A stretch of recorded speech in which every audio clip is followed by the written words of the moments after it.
ते दोन या सर्वे नंबर मध्ये आता तुम्ही पोझिशन घ्यायला चाललेला आहे, पण ग्रामस्थांचे विरोध करतात का तुम्ही? साहेब हे बघा, हे जे आपण बघताय पाठीमागची पूर्ण जी जागा आहे, तुम्ही हे बघू शकता की ही 4102 आणि दुसरं 712 42 आणि तिसरं 712 तुम्ही बघू शकता 4301. हे सगळं जे 712 वर नाव आहे हे मेसर्स सिद्धी रिअल इस्टेट डेव्हलपर्स. हे मेसर्स सिद्धी रिअल इस्टेट डेव्हलपर्सचे मी वकील आहे. त्या वतीने मी सांगतो की हे सगळी जागा जे आहे आमच्या कब्जे वहिवाटाची आहे.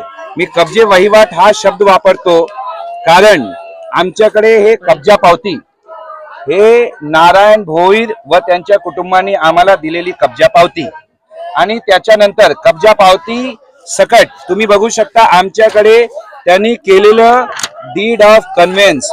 हे डीड ऑफ कन्व्हेन्स म्हणजे हे डीड ऑफ कन्व्हेन्स केल्यानंतर हा सगळं 712 त्यांच्या सहीने होतो. म्हणजे तलाठी तहसीलदार हे सगळे मिळून जे प्रॉपर्टी कार्ड करतात, हे सगळं प्रॉपर्टी कार्ड कसं होतो, हे आपल्याकडे जेव्हा मूळ मालक सही करतो तेव्हा 712 होतो. तर हे सगळं 712 आणि कब्जे पावती हे दोन्ही मी तुम्हाला दाखवलं. तर तुम्ही हे बघू शकता की हे 712 झाल्यानंतर हे प्रॉपर्टी कार्ड आम्ही गव्हर्नमेंटने बनवलं. प्रॉपर्टी कार्ड मध्ये कसं झालं, ते राम मारुती रोडला 30 मीटर रोड प्रपोज्ड आहे. आमचं म्हणणं काय आहे की आमची जागा आम्ही व्यवस्थित रिकामी करतोय.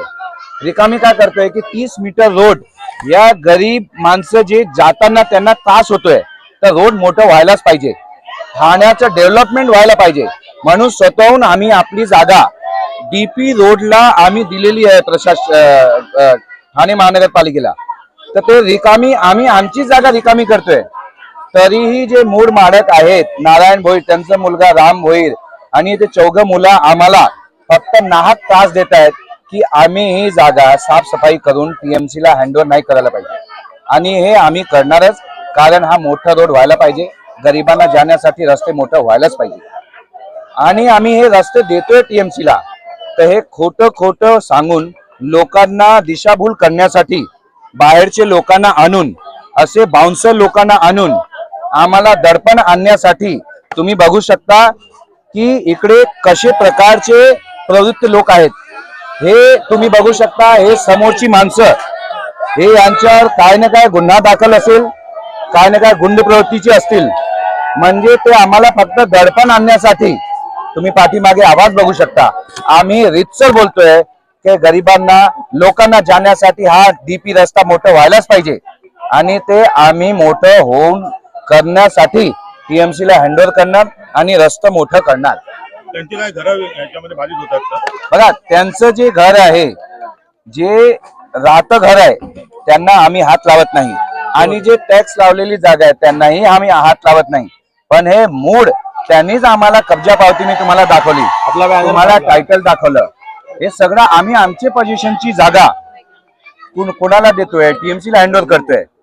तर आमची जागा आम्ही करू शकतो आणि त्यांनी लिहिलेलं कब्जा पावती आहे आणि त्यांना कोर्टात जायला पाहिजे. त्यांना असं वाटतो की त्यांच्यावर अन्याय होतोय, त्यांना कोर्टाला मध्ये जायला पाहिजे. तर हे आमची जागा 712. आता हे गुंड प्रवृत्तीची लोक 712 ला मानत नाही. त्यांचं असं म्हणणं आहे की ते 712 ला मानत नाही. तर या महाराष्ट्रामध्ये लीगल प्रोसेस चालणार, 712 ही चालणार आणि त्यांनी दिलेलं कब्जा पावती त्याला व्हॅल्यू नाही असं त्यांचं म्हणणं आहे. पण मी हे सांगू इच्छितो की 712 बरोबर आहे. तुम्हाला असं वाटतं की 712 चुकीचं झालंय, तर तुम्ही एवढ्या वर्षात गप्प का बसले? तुम्हाला कोर्टात जायला पाहिजे, तुम्हाला ऑप्शन आहे.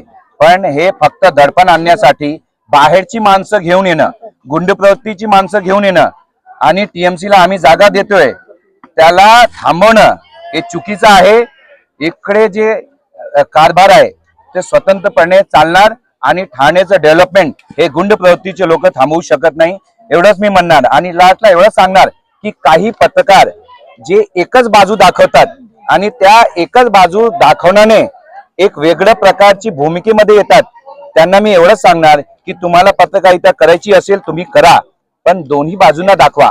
तुम्ही 7/12 दाखवत नाही, कब्जा पावती दाखवत नाही, डीड ऑफ कन्व्हेन्स दाखवत नाही, फक्त गुंड प्रवृत्तीचे लोकांना घेऊन त्यांची बाईट चालवतात, ऑनलाईन करता. तर असं तुम्ही करू नका. खरी पत्रकारिता म्हणजे दोघांची बाजू दाखवणं, कोणती एक बाजू दाखवणं आणि निघून जाणं हे खरी पत्रकारिता नाही आहे.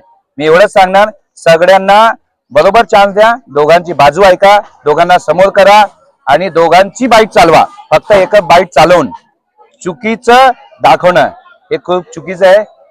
एवढंच म्हणणार की कायद्याचा हा देश आहे, कायद्याचा महाराष्ट्र आहे आणि कायद्यापुढे कोणी मोठा नाही. 7/12 कब्जा पावती, डीड ऑफ कन्व्हेन्स याला या महाराष्ट्रात व्हॅल्यू आहे, पुढे पण राहणार. फक्त दडपण आणण्यासाठी गुंड प्रवृत्तीच्या लोकांना घेऊन हा आपला ठाणे पुढे जाणार नाही. फक्त सगळ्यांना बरोबर चान्स द्या, कागद बघा, टायटल बघा, मग हा ठाणे आणि महाराष्ट्र पुढे जाणार. एवढंच म्हणणं आहे की आम्ही जे देतोय ते लोकांच्या भल्यासाठी करतोय. 30 मीटर रोड व्हायलाच पाहिजे.